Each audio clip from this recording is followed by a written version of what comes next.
Well, good afternoon and welcome to Penn Sports Podcast. This is Frank Edgar. This is Wube Gabre. Bringing another great week's worth of sports news here on the Peninsula, here in southeastern Virginia. Lots going on around the community, and we're able to bring a couple of great guests this afternoon. So, Wube, we're having a slow start to the spring season due to the weather. Yes, big time. Weather has really damaged a lot of seasons so far, pushing some games back. I know my daughter's soccer team has 4 games this week coming up. Tuesday through Friday. So she's going to be pretty worn out, but I mean, that's what the weather does. It pushes a lot of things back and, alters a lot of schedules. And we've got some news from some other athletes that we're going to share with you and some former high school stars here on the Peninsula, but I understand you got the first guest. Yes, head softball coach at York, Coach Ashley Meredith, comes back to her alma mater. Frank, she coached at Tab for 6 great years, decided to come back home and change the culture and bring the program back to where it was when she played. Thanks a lot, Coach, for joining us. Thanks for having me, guys. Now, Coach, we want to talk about, first you played at York, and then you coached at Tab, and then you come back to your alma mater. What was it like to come back to your alma mater? It's a lot different these days than it was when I played, but something just told me when I was at Tab that there was another program that might need me, and I don't know why or what made me want to go there, but when the opening came about, something just told me I wanted to go back to York, and now this will be my 4th season there. Well, you had 6 great years at Tab. I know it was hard to leave Tab. You had great success there. Talk about your success at Tab before you came over to York. I did have great success at Tab. That was my first home, and they hired me really young. I was 19 when I started at Tab, and I assisted for a couple years, and then I took over the program, and the first season was a building season where I think we finished maybe 7th in the district, took quite a few losses, but we learned a lot, and then the kids learned that they don't like to lose, and then we started strong in the off season, and the kids showed up all off season. Every single time we had a practice, they wanted to practice on Saturdays, and the season following the 7th place season, we ended up in 2nd place overall to Smithfield, and we ended up beating them in regionals to go to the state tournament for the first time in Tab's history. So that was a huge deal. And then you go over to York, Coach, where you replaced Amy Hunter, who had a great career at York. Talk about the pressure to come in there and step in after her. There was definitely a lot of pressure stepping in after Amy. She was my coach in high school, and she did have quite a bit of success. A lot of great athletes came through her programs. I didn't feel there would be any more pressure than there was at Tab, though. We're still playing the same teams, still in the same district. It's always such a tight district that I think I just saw a program that had an opening and needed somebody, and I felt a calling to go over there. Coach, this is Frank. I wanted to ask you, you had mentioned the changes that you see or perceive at York from when you were there. I'm sure parents that are listening to this are wondering what kind of changes are you talking about? Are they programmatic softball changes, or are they societal changes with young women in high school? I don't think the program's changed too much. Just the way things are done has changed quite a bit, and the kids have changed quite a bit. A different world than it was when I was in high school, and it wasn't that long ago. And that was kind of my point. It hadn't been that long. And you're perceiving changes, and for some of us, I have a 14-year-old.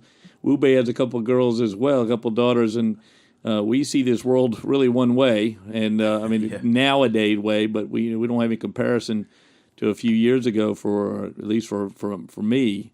But now these changes, do they make your job as head softball coach more difficult, or just different? A little of both. I think it's hard these days to be able to be hard on kids without having issues arise, whether it's the parents or the the program, the administration. It's just very hard to be hard on kids without someone, I guess, asking you to lessen up on them. Yeah, do you attribute any of that to the AAU type softball that's going on? I mean, where are they getting a little too loose in the AAU, where they come into a more structured setting like the Scholastic League and maybe feel too constricted? Actually, I think that helps my case a little bit.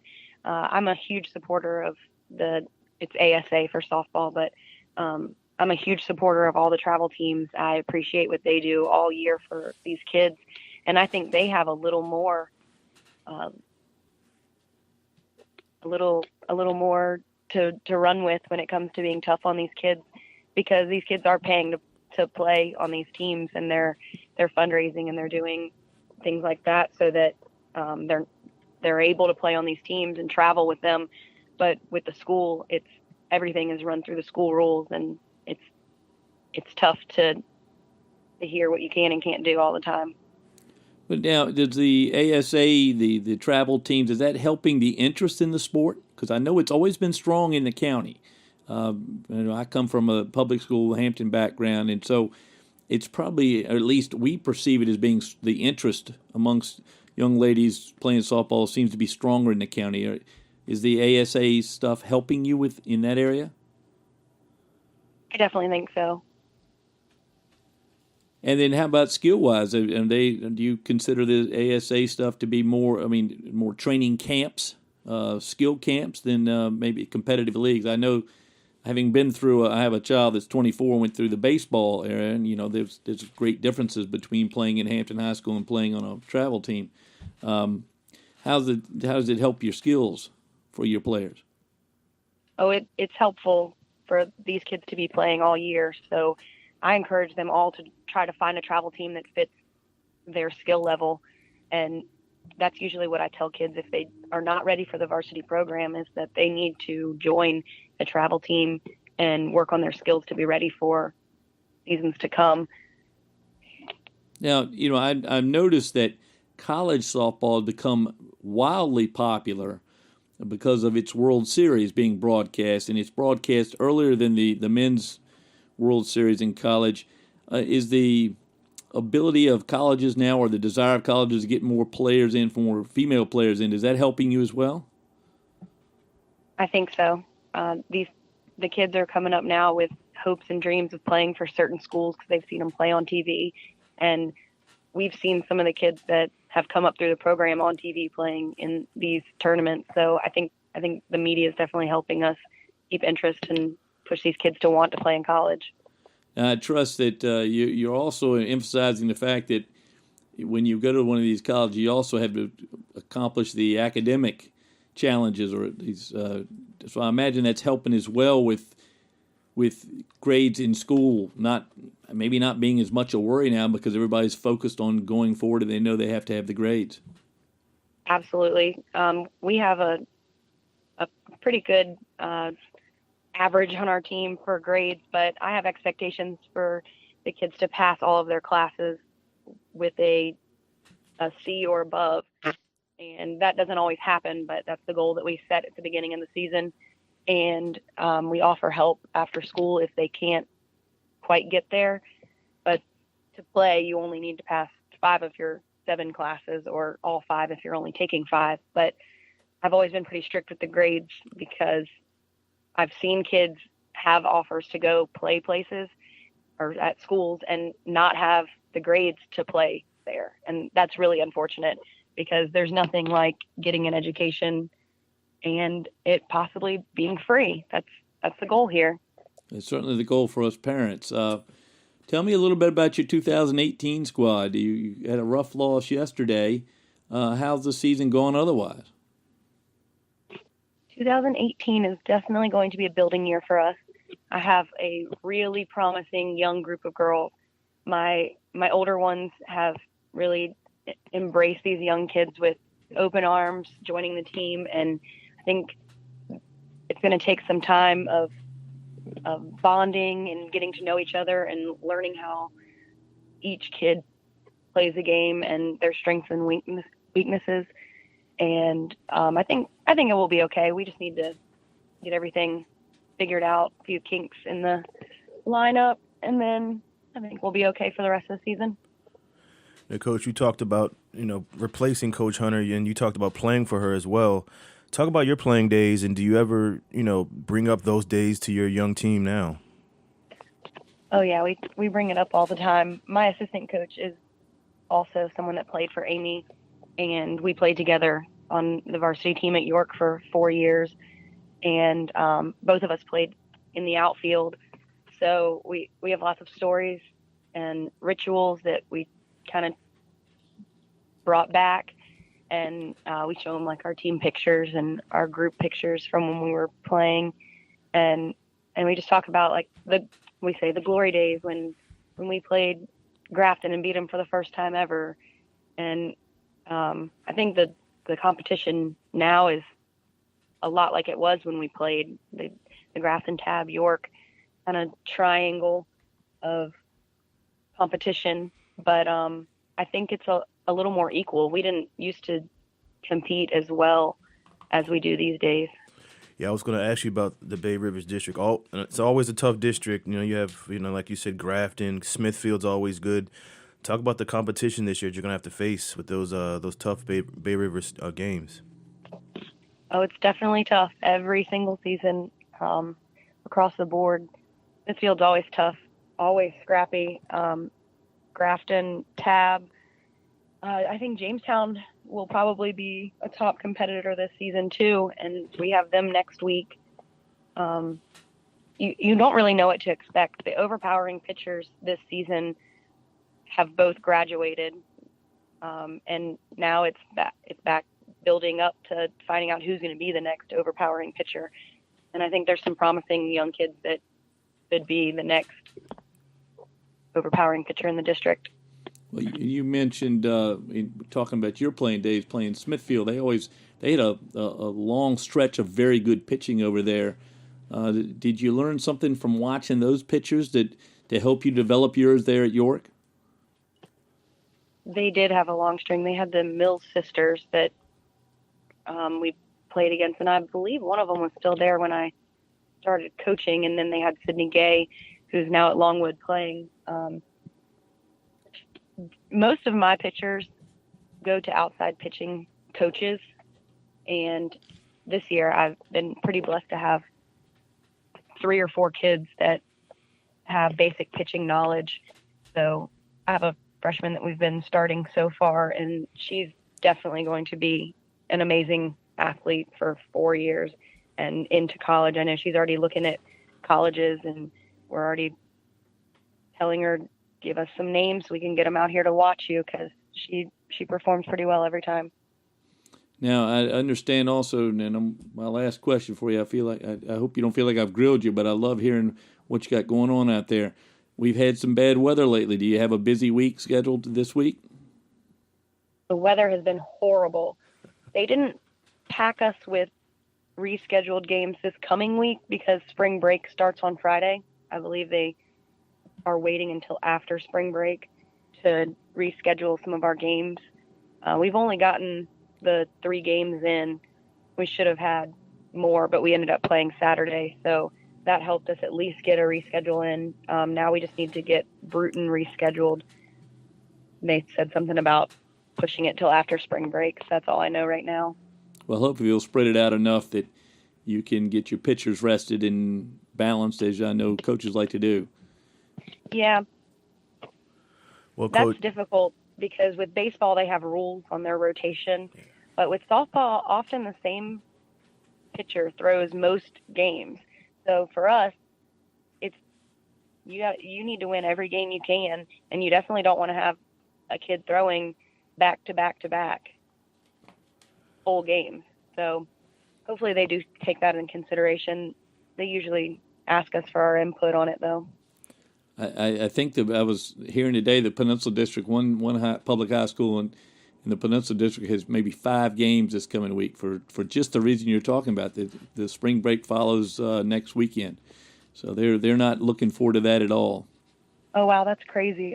I I don't think they would do that to us in Bay Rivers, but it can happen though if we get pushed back until there's a deadline. You have to have all of your regular season games in by. So if you get pushed back, that's what you're forced to do. But then it comes down to you'll end up canceling your out of district games if you have any, which I only have one against Kicquatan. And then if you cancel that, you'll replace it with an in district game. And then it could come down to playing 5 games in a week, but hopefully it does not.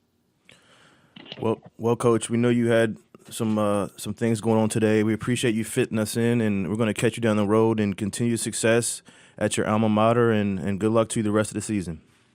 Thank you. Thanks for having me. Thanks for being on. Coach Ashley Meredith at York High School. And hey, Wube,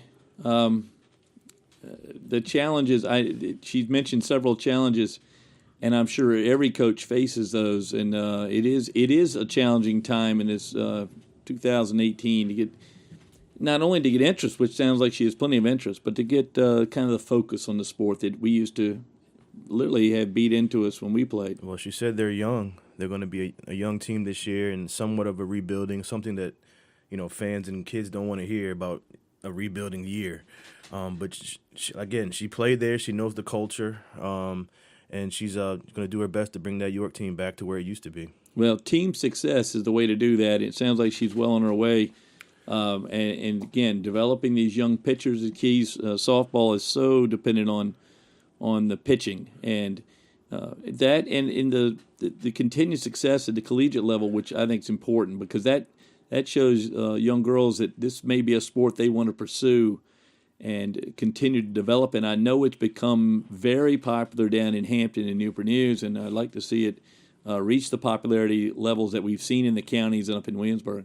Well, yeah, it's definitely a popular thing in the county, as you mentioned, to coach, and a lot of another Brooke Bond is a coach at Kicquatan who has a few scholarship offers, and she mentioned Coach Meredith mentioned she had a freshman that's garnering interest now. So pitching is definitely obviously one of the most important positions, and it's doing a great job so far with the county and Hampton and Newport News and Williamsburg, and they're all over Smithfield, as she mentioned. A lot of great pitchers coming from there too. Yeah, I wish her well. Really nice for her to join us this afternoon.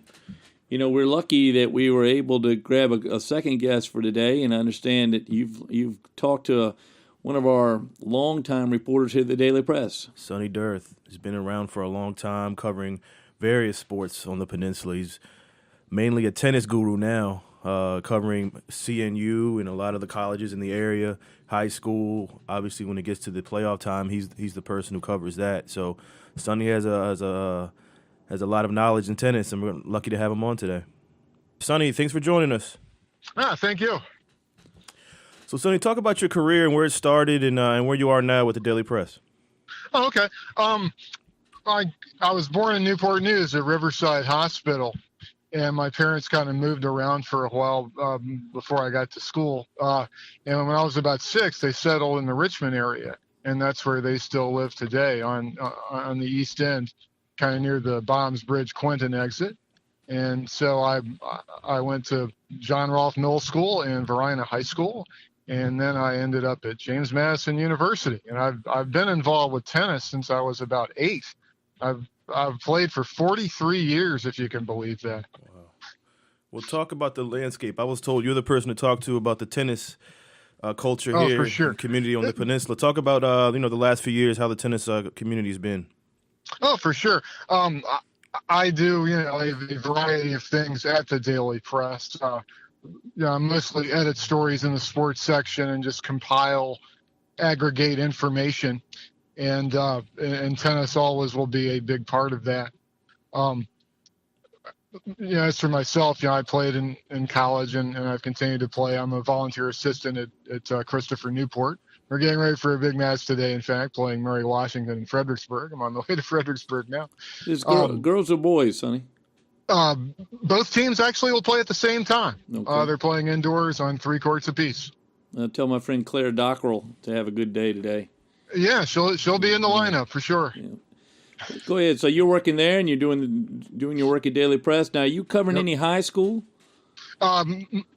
I don't go out to that many games except during the tennis season because the playoffs are early in the day. But yeah, I compile the football stuff, basketball stuff, baseball, soccer, whatever is necessary in conjunction with my excellent colleagues, Jonathan Heater, Marty O'Brien, Matt McGovern.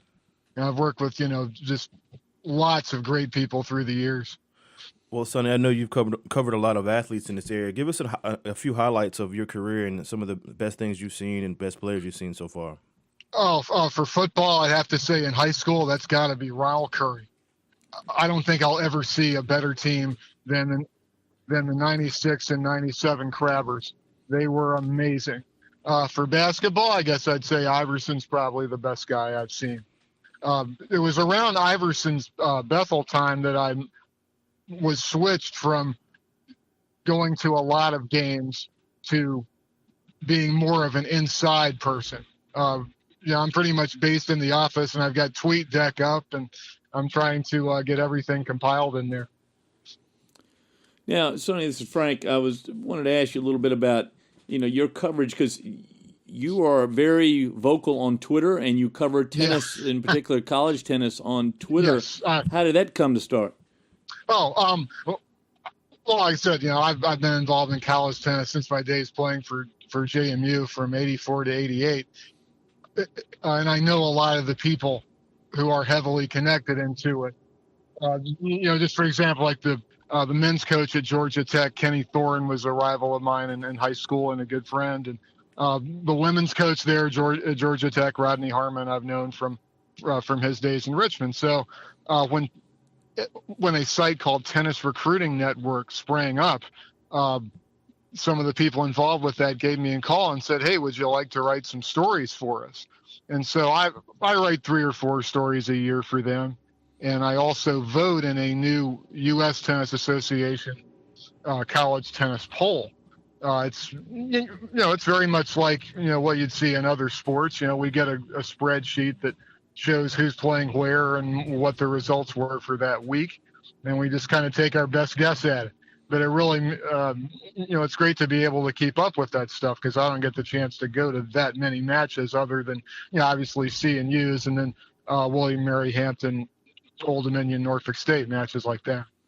Sonny, let's talk a little bit about the state of tennis, in particular in the high school and college levels. You've got your fingers on the pulse. So tell me, is this a sport that, 1, is going to survive, and 2, is it growing, and 3, what kind of opportunity does it offer high school athletes in particular who may want to play sports in college and choose an individual sport like tennis? Yeah. Certainly it's a fun sport to play. You're never inactive. One of the things that would drive me crazy about playing baseball, for example, is that you have to stand around for a while. It's a combination of an individual and team sport. You're on your own out there, but if you've got a good team and a good team atmosphere, you certainly should have the support of your teammates. And that's fun. They can be inspiring. It's a game that takes a while to learn. You can always get better, and it's certainly, it's something I've enjoyed. You kind of learn just by getting the ball and play, and as you get better, you can learn to be more aggressive. But it's fun. It's a great way to stay in shape. You don't have to collide with other people when you play. That's one thing I've always liked about it. Like when I played pickup basketball, I used to freak out when I'd get in if I was dribbling the ball and getting a trap, because I'm just not used to having that many people close to me in a match. Hey, Sonny, where are the better tennis programs around the peninsula that you've seen? Harvey Robinson has a great program for kids starting out at Huntington Park. There's lots of lessons in the Williamsburg area, around from like at Kiwanis Park and Kings Mill. Hampton Tennis Center has some good stuff. Riverside Wellness and Fitness Center, James River Country Club. There's been a strong tennis community at Fort Eustis for a while. It's a lot of it's a lot of fun. Let's focus a little bit on female athletes. Is this a sport that parents may want to encourage their daughters to pick up, and and go to some of these camps and clubs and try to get better and to get into college. And I should have prefaced. And their sons too. Absolutely. Well, I should have prefaced that. Really fun sport. I heard of I met with a woman yesterday who had a daughter who's going to graduate from one of the local public schools and go to one of the schools in Virginia, a smaller school in Virginia. She's going to switch from softball to tennis as she goes to college. And, there was a little bit of question in her mother's mind about whether she wanted to go that way, but that's what they needed her to do. And I imagine with Title IX, it's a good opportunity for young ladies to get into college and play little sports on the collegiate level. Yeah, for sure. Those who can show ability, generally colleges will help you out in some form financially, whether it's athletically or not. Well, what about now your future with the Daily Press? We've always been very impressed with the Daily Press, and especially the sports department. I know Kate Yanchulis just left a couple months ago. I know you guys are covering a lot of different sports. How's the future look this year and going forward? Well, we just try to put out a quality product on the website and in print every day. And as far as I know, I certainly plan to stick around as long as I can. Well, hopefully be able to do that.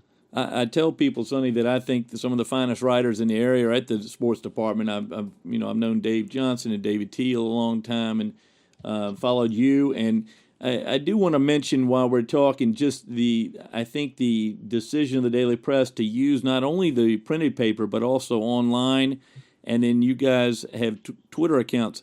I think the combination provides such great, extensive coverage of our local sports that I certainly appreciate it. Thanks. We certainly want to have as many outlets as possible. I mean, Twitter seems to be my favorite. I'll admit that there's Facebook and Instagram and Snapchat and there's all sorts of different ways varying, and some people like the traditional print. So hopefully we can serve all tastes. Well, you can find them on Twitter. It's at @sdearth on Twitter. And Sonny, we appreciate your expertise and your coverage in all sports in the Daily Press, particularly tennis. And we'll catch you down the road, Sonny. We appreciate your time. Hey, sure. Thanks a lot for having me on. I really appreciate it. Thanks, Sonny. Sonny Dearth of the Daily Press. Always good to hear from him. He is, he talked about being an inside person, but he seems to me, just follow him on Twitter, he's everywhere. So he must be a mastermind behind a big panel of screens because he does a great job covering all sorts of sports. Does a great job. And he even talked about, before he did tennis, obviously he covered Ronald Curry and Allen Iverson. If you look at him now on Twitter, he's, like you said, he's all over the place. And I always get something out of him every time I look at his page, whether it's tennis, football, basketball, or whatever sport he's covering. But like you mentioned earlier, Frank, David Teal, Dave Johnson, Sonny Dearth, Marty O'Brien, great writers, and a lot of the best writers, like you said, are in the sports department. Well, I'm real pleased that the Daily Press is continued their effort on local sports. Because, of course, you and I agree that it's vital for our young people here on the Peninsula, and getting them a little bit of exposure, even in that daily digest on page 2 of the sports department, is so important to these young folks. And then I hope everyone listened to what Sonny was saying about tennis. It's a growing sport. There are a lot of outlets in the area where they have some instruction. They have probably tennis leagues going on. So check out your local tennis club and join that great growing sport. Well, great to hear from our guest today, Sonny Dearth over the Daily Press and Ashley Meredith up at York High School. I got to point out that Sonny's column in the Sunday paper is a good summary of what's going on with certain former Peninsula athletes. We see Robert Smith and Ryan Jones having good years at Richard Bland College this year in basketball. And then Ciante Melvin from Hampton High School got his name in the paper today, played a key role leading Virginia State to a great season, 25-5. So Melvin gets to college and gets to Virginia State and has done well. Crazy story. He started out at Radford, Frank. Transferred to Virginia State, wasn't getting a lot of playing time at Radford, wanted to be a little closer to home, and had a great year at Virginia State this year. Well, it's so good. We mentioned James Daniel last week, former Phoebus Phantom, just finished his career at Tennessee. Rodney Bullock had a great year at Providence his senior year. Wonderful year, and nice write-ups on him because people may not remember him. He was kind of a tweener coming out of Kickingham High School. That's 6'7". Yeah, I was worried about what position he would play in college, but he's developed. I mean, he's a good inside outside player, has a chance to play at the next level as well. Well, I'm very exciting. And then another Kickingham graduate, Jake Cave, with a great baseball player, one of the best to ever come off the Peninsula. He's been in the Yankee system for a number of years now, traded over to the Minnesota Twins a couple of weeks ago, and just now, just this weekend, finds himself in AAA with the Rochester Red Wings. I'm sure he's disappointed, but I will tell you, I'm excited that he's going to be with a team that we're going to get to see here in Norfolk. The Red Wings come down and play the Tides frequently, so keep your eyes out for the Rochester Red Wings coming in to play the Norfolk Tides.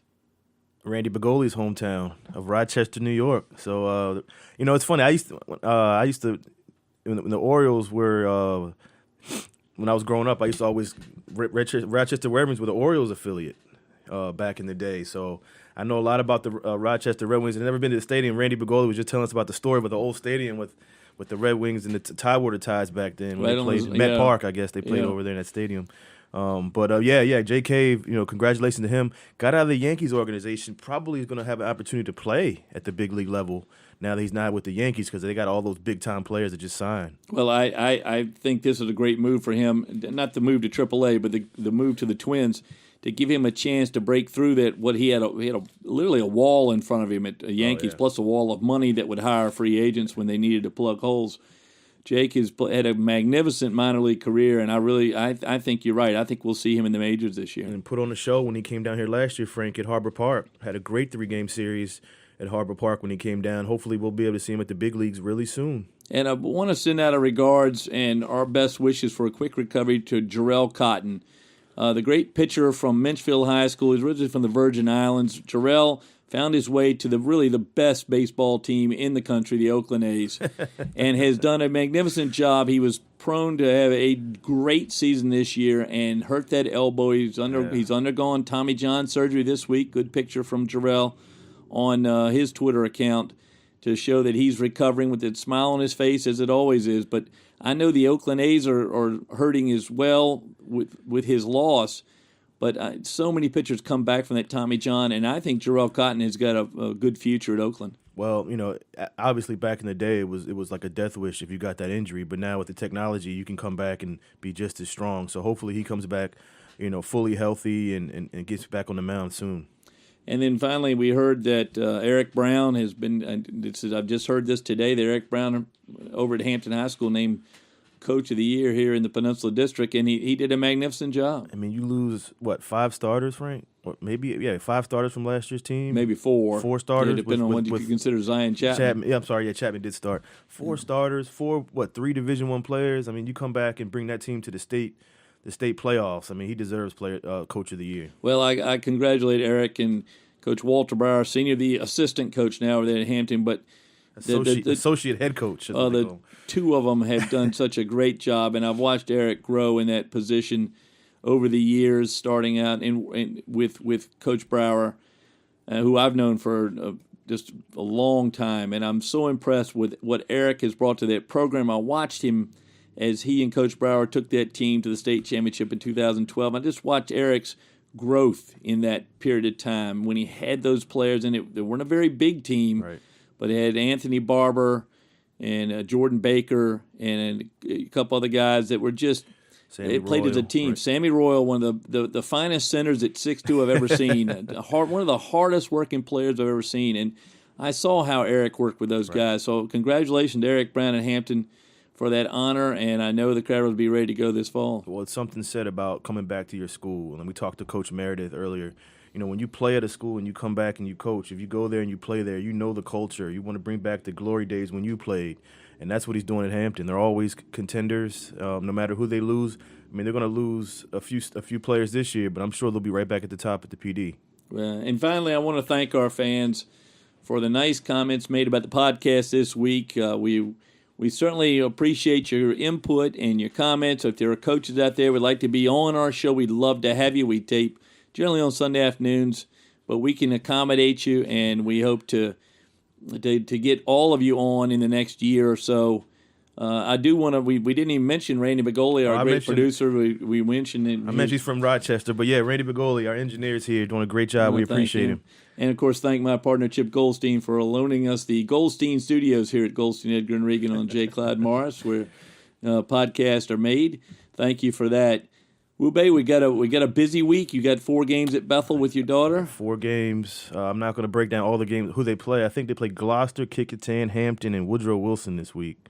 So a tough week for them. Obviously, because of the weather, they're rescheduling a lot of those games. And Coach Meredith talked about the Bay Rivers wouldn't do that to them, but the PD's doing that to us. So, well, I understand 5 softball games at Hampton High, so it's going to be a challenge for everybody. But you got to get those games in before a certain date. So Well, very exciting. So thank you again for joining us on Penn Sports Podcast. Follow us at Penn Sports Pod on Twitter, and you can search us on YouTube. Search Penn Sports, one word, PENSPORTS, and podcast, and you'll come up with now 10 episodes. See you next week. See ya.